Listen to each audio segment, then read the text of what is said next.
Gaza में Israel और Hamas के लड़ाकों के बीच भीषण जंग चल रही है।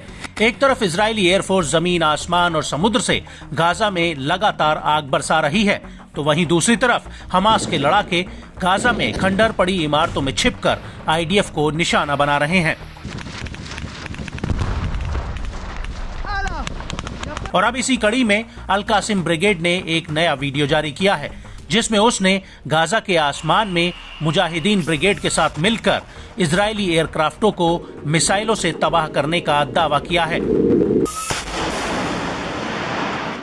वीडियो में साफ दिख रहा है कि कैसे अल कासिम ब्रिगेड के लड़ाके लगातार इजरायली एयरक्राफ्ट्स और ड्रोन को सैम 7 मिसाइलों से निशाना बना रहे हैं।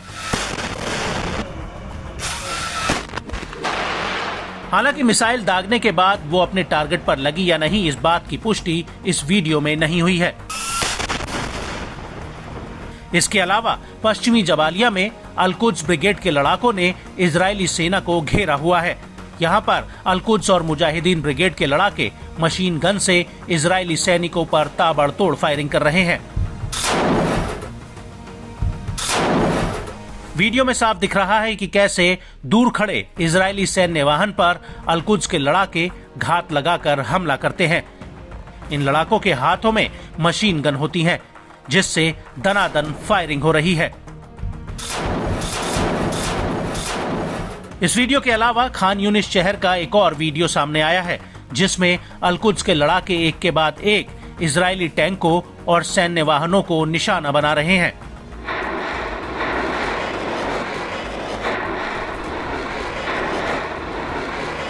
आगे इस वीडियो में इजराइल के 3 सैनिक दूर खड़े दिख रहे हैं, जिन पर अल कुद्स के लड़ाके हमले कर रहे हैं।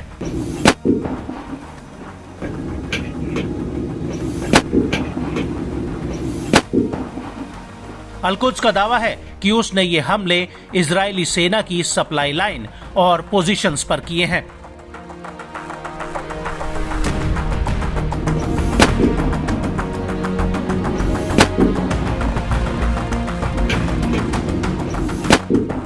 अल कुद्स ब्रिगेड का दावा है कि इन हमलों में उसने इजरायली सेना के 15 अधिकारियों और सैनिकों को निशाना बनाया है, जो एक घर में पनाह लिए हुए थे।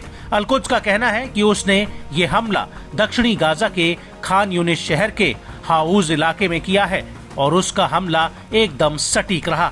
यहाँ तक कि उसके लड़ाकों ने इजरायली सैनिकों के चीखने चिल्लाने की आवाजें तक सुनी है।